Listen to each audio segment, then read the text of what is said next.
What's going on, everybody? Brent Simmons here with Restoration Roofing. So right now I'm doing a gutter inspection for a customer of mine, and I thought it'd be a good time just to put a video out there that talks about the different parts of a gutter.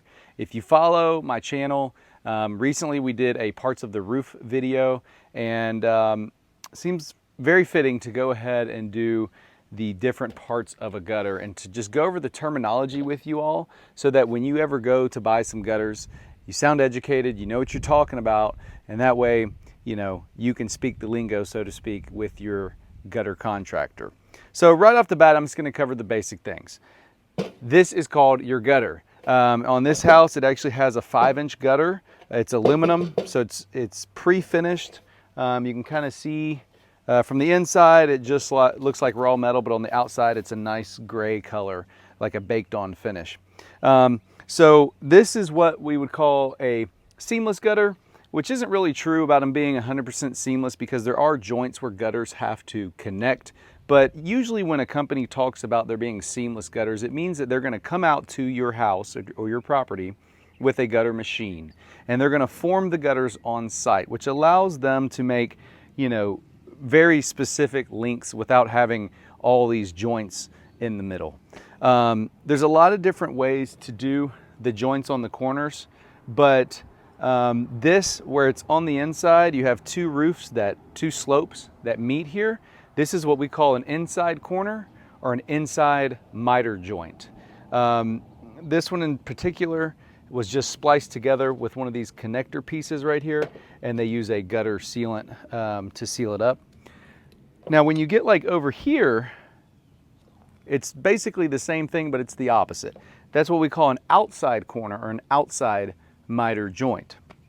But as you look at the gutter, you can see there's no gutter guards or anything like that, but these are the structural members that are actually holding up the gutter, that's giving it the strength it needs to hold the water and any debris that might get in here.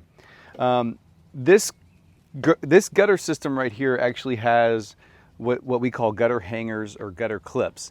And I have one in my hand. It's a slightly different brand. I got this out of my truck. But these are really the best way right now to do just your typical 5- and 6-inch gutters. And I'll show you how this works. So this actually clips into this lip on the gutter and clips on the back side of the gutter. So it makes like a solid piece. Here's a little corner where I'll just show you how this goes together. It clips right here and it installs over that. Okay, so you don't see anything from the outside, but what it does, if installed correctly, will hold that gutter. So ideally you want this screw here to be lined up even with one of the rafter tails. And this will simply screw into the rafter. It's a hidden fastener. You're not going to see this from the ground. This part's actually going into your home, providing that structural integrity that it needs in order to hold everything. There's another old school way that gutters used to be installed, and I still see them around, some remnants of them, but this is actually called a spike and ferrule system. This is another way to hang gutters.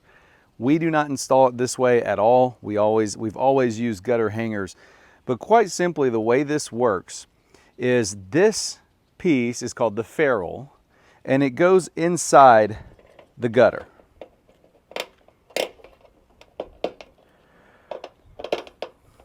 Very tight. There you go. And what happens is this spike is driven through it, through this tube, and hopefully into a rafter. The problem with doing it this way is there's no strength, there's nothing stopping it from really pulling away. So over time, as this gutter fills up, you know, you're going to get a lot of weight in it from water, debris, and, you know, a lot of different changes in the weight and the carrying capacity of this thing. But what's going to happen is this spike is going to slowly start working its way out. You'll see, all you see is that sticking out, but over time you'll start to see this spike just start coming out of the gutter. This is not a really good way to hold a gutter up long term. It's a very old way of doing things.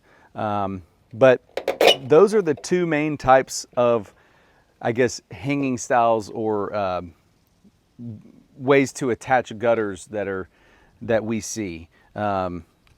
This is no good. And the last thing I'm going to show you up here, this little piece right here looks like a diverter. We call that a splash guard. And these are installed in areas that get a lot of water. So we have this valley right here where you have two slopes that converge. So these inside corners receive more water than the rest, just because it's a concentrated flow. So all this does is it really stops that water from building up or coming out at such a speed that it overshoots and splashes off over the side. It doesn't increase the carrying capacity of the gutter at all. It's just simply there for convenience to stop, erosion below just from it overshooting. But what I want to do now, let's get off this roof. Let's go down the ladder, and I want to talk about downspouts now. So let's go. So now that we got off the ladder, we're safe on the ground. I want to talk about these downspouts in 1 minute, but when I was on the ladder, I talked about how the inside of the gutters were that silver kind of mill finish, like a raw metal finish. Well, I wanted you to see while I'm down here, the color is on the outside of these gutters. Now there's all sorts of different gutters out there, all sorts of different coatings that you can get on the inside, but this house in particular, this is almost like a gray, almost charcoal color. But either way, if you call us to come look at your gutters, we have over, I think, 48 different colors to pick from right now. So you can pick, really, you can go any direction with it.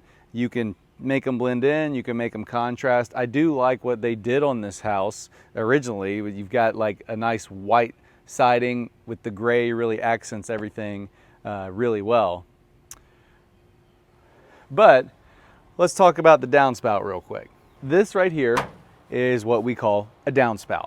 There's a ton of different styles of downspouts, but this one right here is what you're gonna see installed on most gutter systems. So this is a 3" by 4" downspout, or a 3 by 4 square or box downspout that we like to call them. These pieces here that we use to get it around brick ledges and things like that, we just call those elbows. And we have a certain way of knowing, the different angles. It's a 45, 90 degree, all sorts of different terminology. But put simply, these are just called elbows. And there's other different downspout extensions you can get. Some of these tie into like existing French drains and stuff that people have. But overall, you've got your downspout, you've got elbows, you've got your main elbow over there, and we actually call the part that connects to the actual gutter, we call that the downspout drop, or just the drop piece. And while we're here talking about downspouts, actually I was looking next door and I wanted to show you this downspout right here. So this is a 4" round downspout. It's a different type of look, different type of style. I personally really prefer these, but you can see, between two houses, a round downspout and a 3 by 4 downspout. So that was just a real basic little rundown of gutter terminology. We always like when we go to people's homes and they already kind of know what they want, and we can tell that they've done their research, because we spend a lot of time trying to educate our customers. But if you would like a quote on some awesome gutters, give us a call. Restoration Roofing, 901-854-3402.